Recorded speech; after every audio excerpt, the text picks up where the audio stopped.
Salut tout le monde, c'est Eol, j'espère que vous allez bien. Aujourd'hui, on attaque le thread horreur numéro 1 sur Halloween. Je voudrais faire une vidéo thread horreur pour chaque fête, alors dites-moi ce que vous en pensez dans l'espace commentaire. Installez-vous confortablement, éteignez la lumière et on commence ce premier épisode de thread horreur.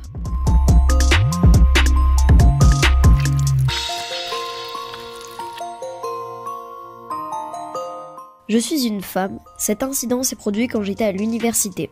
J'avais 20 ans. Je vivais dans une grande ville où j'allais à l'école, mais j'utilisais encore plus ma voiture que les transports en commun, car j'avais besoin de transporter beaucoup de matériel de mon appartement au campus. Un soir de semaine, j'avais travaillé tard dans le studio et j'ai décidé de m'arrêter à la chaîne de pharmacie 24 heures sur 24 sur le chemin du retour pour prendre quelques affaires.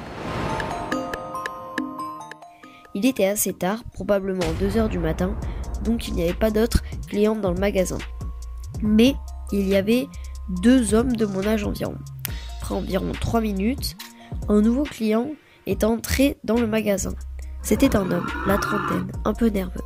Il m'a remarqué et a commencé à me suivre dans le magasin d'une façon très évidente.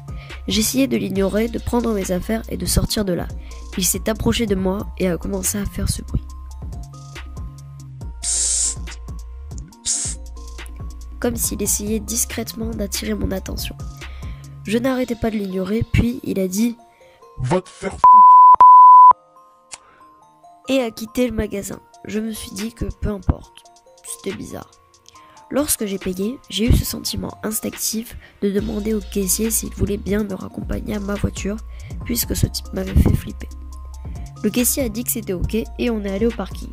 Je me sens donc plus à l'aise, à mi-chemin de ma voiture, et je remercie le caissier pour son aide lorsqu'il m'attrape l'épaule et m'arrête d'un coup et me dit « Ce type est sous ta voiture. » Bien sûr, ce malade mental était sous ma voiture. Le caissier crie « Qu'est-ce que tu fous? J'appelle la police !»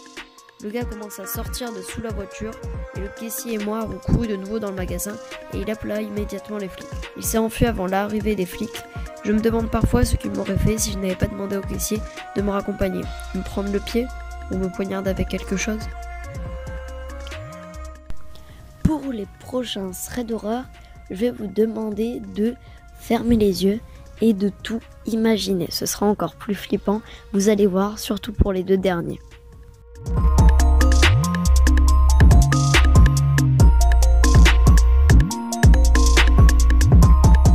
On continue avec une autre histoire.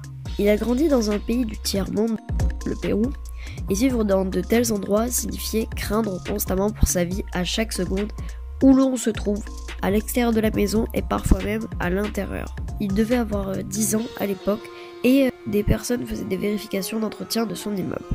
Un soir, un homme frappa à sa porte, habillé en ouvrier comme les hommes qui travaillaient sur le reste du bâtiment, mais hors des heures habituelles de travail. Son père a ouvert la porte sans y penser et il est entré en disant qu'il s'appelait José. Il allait à la cuisine avec ses 2 parents pendant qu'ils jouaient sur la Nintendo dans le salon. L'homme est ensuite entré seul dans le salon et il a commencé à essayer de l'attacher avec une corde. Il a tout de suite su ce qui se passait et a commencé à donner des coups de pied, à crier, à se défendre, mais ça ne servait à rien. L'homme était un cambrioleur déguisé, préférant la tromperie à la furtivité. Il a assommé et ligoté ses parents avant de voler leurs objets de valeur à son plus grand plaisir. Il ne pouvait pas prendre de grosses choses qui le rendraient suspect à son départ. Alors il a pris des bijoux, des décorations, de petits tableaux et sa Nintendo avec tous ses jeux. Son père a été le premier à se réveiller le lendemain matin et il s'est libéré avant de détacher sa mère et lui. Ils ont donc appelé la police, mais étant la police péruvienne inutile, rien n'en est sorti et ils ne l'ont jamais arrêté. Ils ont déménagé peu de temps après et n'y ont plus pensé. Il n'y est jamais retourné depuis plus de 10 ans. On continue avec la 3e histoire, l'avant-dernière, qui est très longue. Je vais vous raconter comment, en ouvrant ma porte à un inconnu, j'ai commis 3 erreurs qui ont failli me coûter la vie. Oh, c'est une histoire toute bête, hein, mais elle va me traumatiser longtemps, je pense. Le contexte est simple. J'ai 16 ans et j'ai passé la quasi-totalité du confinement seul chez moi, du fait que mes parents, médecins tous les 2, étaient tout le temps au travail. Je devais pas vous mentir, mais je vivais ma meilleure vie entre les cours en ligne qui ne me prenaient pas énormément de temps et Fortnite qui me prenait énormément de temps. Mais tout a basculé lorsqu'un matin j'ai entendu quelqu'un frapper à ma porte. C'était des coups assez espacés et assez forts. La personne qui me rendait visite voulait bien faire comprendre qu'elle se trouvait là. N'ayant jamais été habituée au danger dans cette résidence, j'ai ouvert la porte sans me méfier le moins du monde de quoi que ce soit. Première erreur, c'était un homme d'une quarantaine d'années, je dirais. Je n'ai pas eu peur tout de suite, puisqu'il avait l'air propre sur lui. Il avait une chemise blanche impeccable, rentrée dans son pantalon, ce qui lui faisait ressortir une belle boucle de ceinture, et il portait des pointus cirés. On aurait dit un homme d'affaires. Il était bien coiffé et avait un sourire rassurant. Il tenait dans ses mains un bloc-notes et un stylo. Je me suis dit qu'il devait démarcher des clients pour une entreprise sans me douter qu'en période de confinement, ce n'était pas normal. Je suis très naïf, je sais. Il a commencé à me parler avec une voix parfaitement calme. Il voulait inspirer la confiance.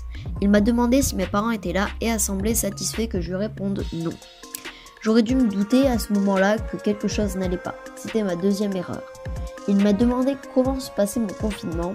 Il m'a posé des questions sur l'heure à laquelle je me levais, l'heure à laquelle je me couchais, puis il m'a demandé si j'aimais les légumes. Tout ça n'avait pas vraiment de sens et j'ai commencé à le trouver louche. Je me suis dit qu'il n'était peut-être pas là par hasard finalement. Et quand il m'a posé sa dernière question, j'ai saisi ma chance de couper court à la discussion. Il m'a dit « Que diraient tes parents s'ils savaient que tu parles à un inconnu ?» Ce à quoi j'ai répondu « Ils n'apprécieraient pas ». Puis je l'ai remercié et j'ai tenté une première fois de fermer la porte. Il m'a dit « Attends, j'ai besoin de ton prénom pour finaliser l'enquête ». J'ai réouvert la porte, mais je ne considère pas ça comme une erreur, plutôt comme une preuve de ma naïveté légendaire. J'avais décidé de lui donner un faux prénom au cas où, et je n'ai pas mentionné mon nom de famille vu qu'il était écrit sur la porte. Mais avant que j'ai ouvert la bouche, il m'a dit « Tes initiales suffisent, j'inventerai un prénom, t'en fais pas ». Encore une fois, il se voulait rassurant, mais je ne me suis pas détendue pour autant.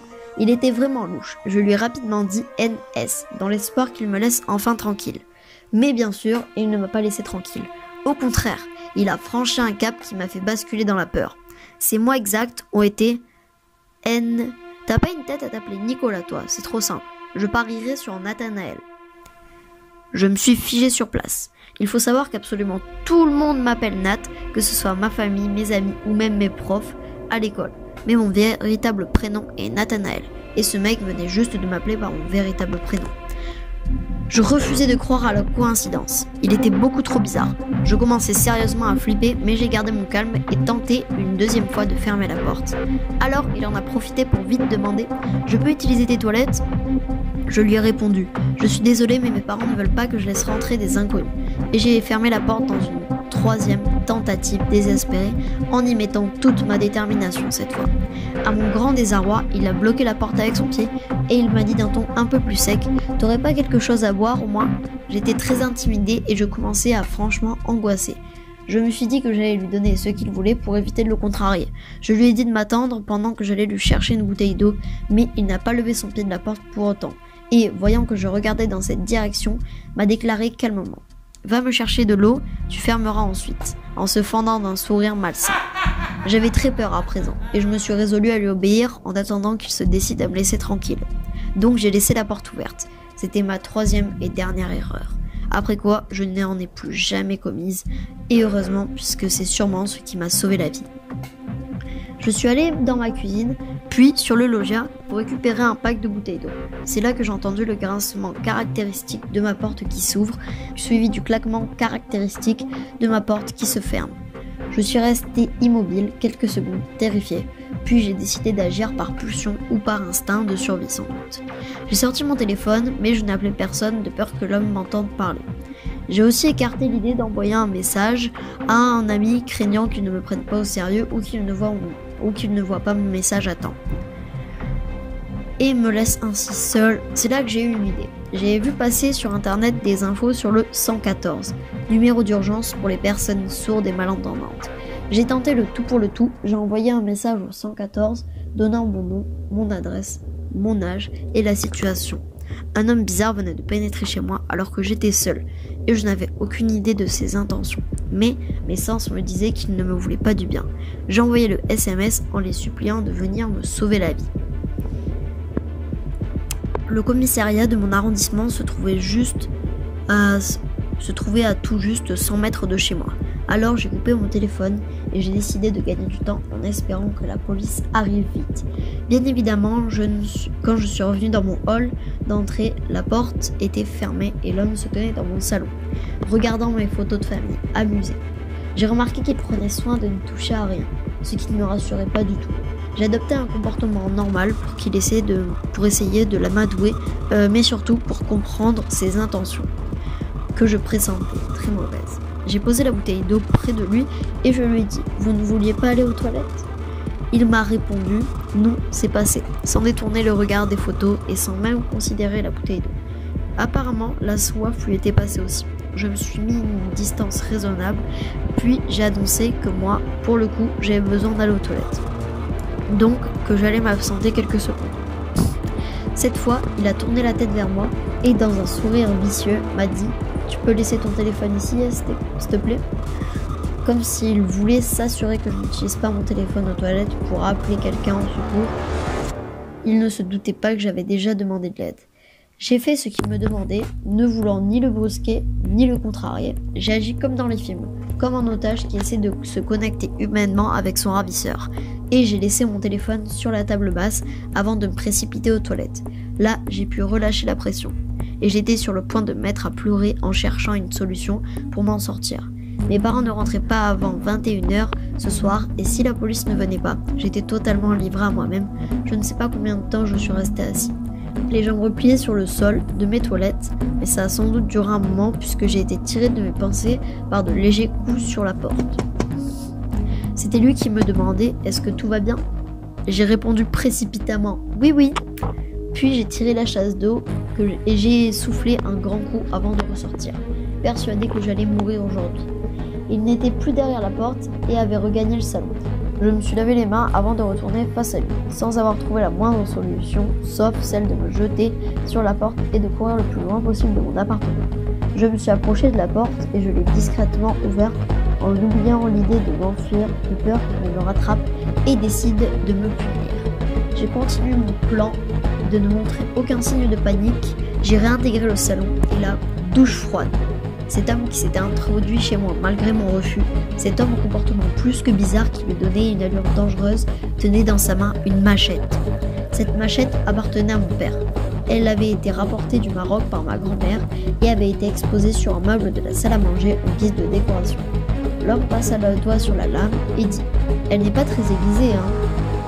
Je lui donnai un sourire pour toute réponse et il continua « Elle appartient à ton père ?» J'acquiesçais d'un mouvement de tête. J'étais littéralement pétrifiée et je n'arrivais plus à articuler un seul mot. Je ne comprenais pas comment tout ceci pouvait arriver. Il continuait à poser des questions toutes plus horrifiantes les unes que les autres jusqu'à ce qu'il demande « Est-ce que tu penses qu'avec une pointe pareille, la lame s'enfoncerait dans un ventre ?» J'ai répondu que je ne savais pas en fermant les yeux, priant pour ne pas souffrir pendant qu'il tenterait l'expérience. J'ai gardé les yeux fermés tandis que j'entendais se rapprocher de moi lentement. Il ne parlait plus et tenait sans doute la machette fermement dans sa main, avançant pas à pas vers moi. Ce qui s'est passé ensuite fut tellement rapide que je ne suis pas encore sûre d'avoir réalisé ce qui était arrivé. Je me suis retrouvée dans un tourbillon d'action. Des policiers sont arrivés en nombre et sont directement rentrés dans l'appartement. Moi, je suis restée plantée au même endroit, tétanisée.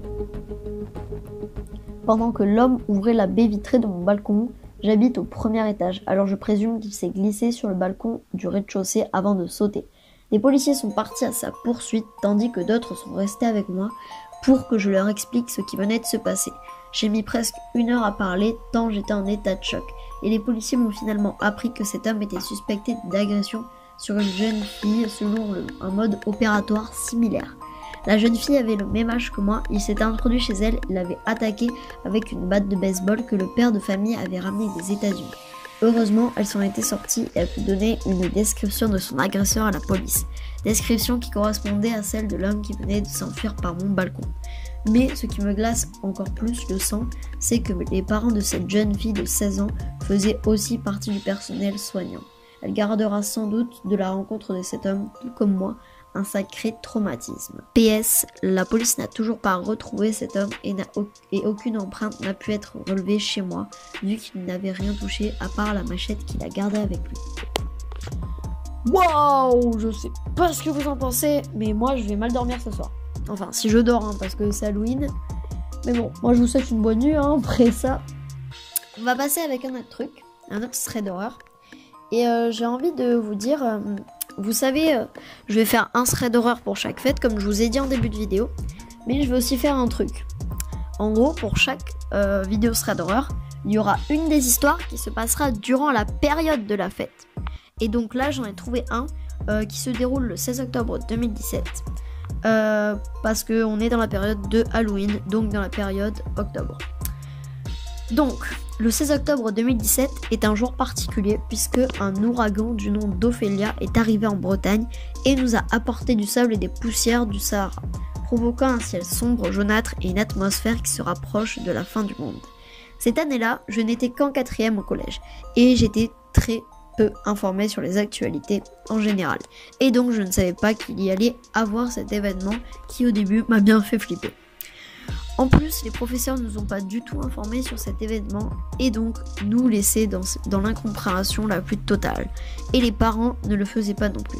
J'avais un mauvais pressentiment, mais je le trouvais normal puisque je pensais que c'était juste le ciel qui avait changé de couleur sans que je sache pourquoi. Ce qui fait que j'étais un peu rassurée même si j'étais dans l'incompréhension totale. Vers 16h, alors que normalement il fait encore plein jour, on avait l'impression qu'il faisait nuit tellement la couche de sable était épaisse et bloquait la lumière.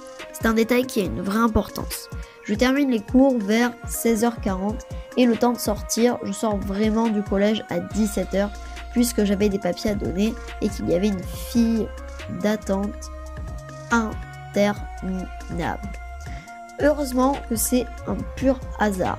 Quand j'étais en 4e, j'avais vraiment envie de faire ce que j'appelle un carnet de présence, qui détaille toute la journée d'une personne en temps réel. La différence d'un journal intime, est que un journal intime parle sur une longue période, alors que le carnet de présence est sur une durée beaucoup plus courte. Pour moi, ça a été une semaine. Et qui raconte pendant les faits. Exemple, si je raconte dans mon carnet de présence, je fais un exercice, c'est que je le fais vraiment au moment où je l'écris.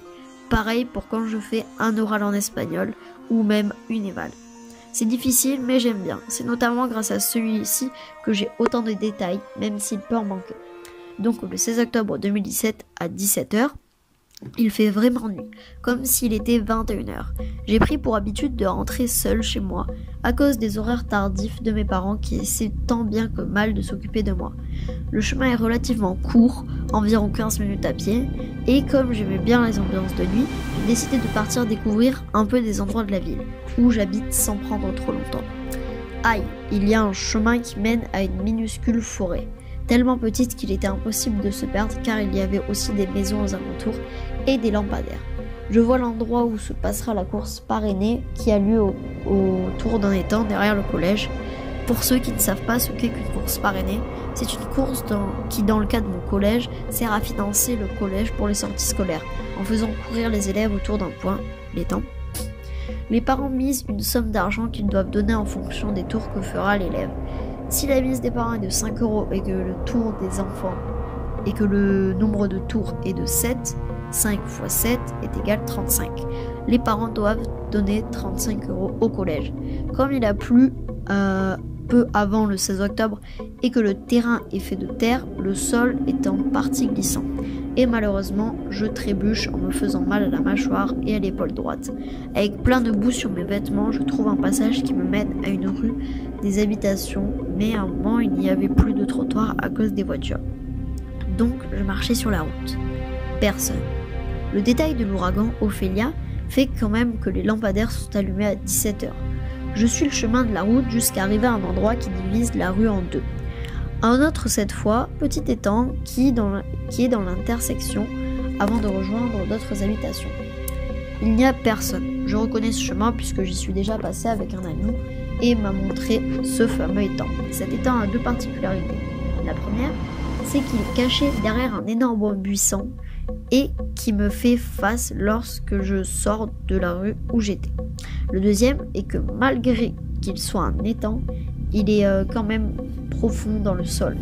Il est à au moins 2 mètres en dessous du sol, ce qui fait qu'il est difficile de savoir qu'à cet endroit précis, il y a un étang, si on vient d'arriver dans cette ville ou que l'on n'est pas assez attentif.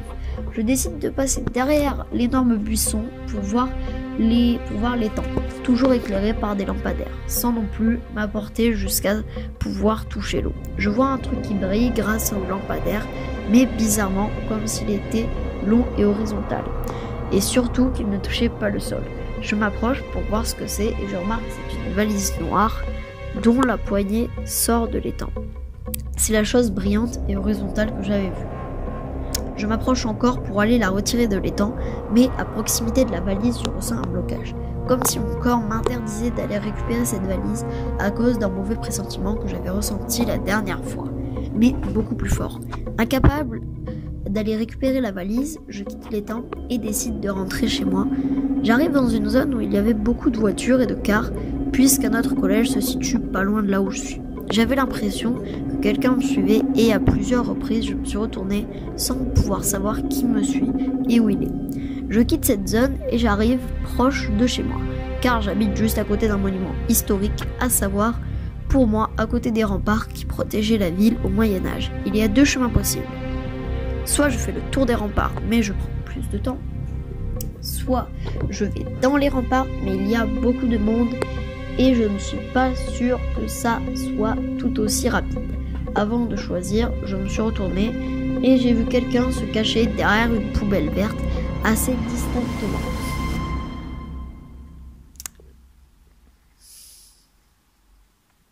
Apeurée et sûre de moi, je décide d'aller dans les remparts. Je fais bien attention à rester là où il y a de la foule et en plus, un spectacle de rue a été organisé, ce qui est parfait pour se cacher dans la foule. J'emprunte la rue qui mène à la porte la plus proche de chez moi et arrivé à moitié de chemin, je ressens encore cette impression et heureusement, il y a d'autres personnes qui sont à proximité de moi. Je sors des remparts et j'entame le peu de route qu'il me reste à faire avec encore cette même impression.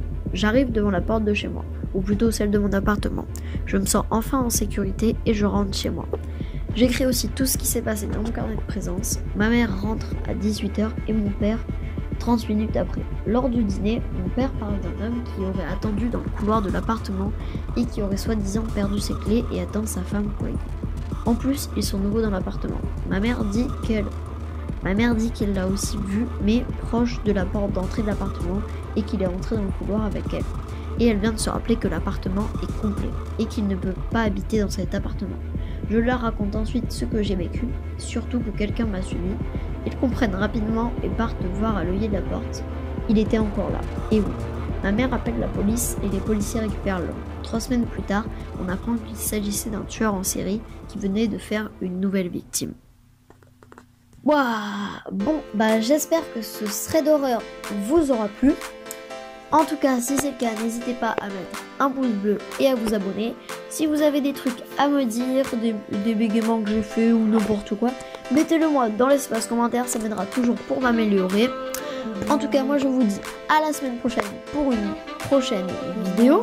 Portez-vous bien, ciao!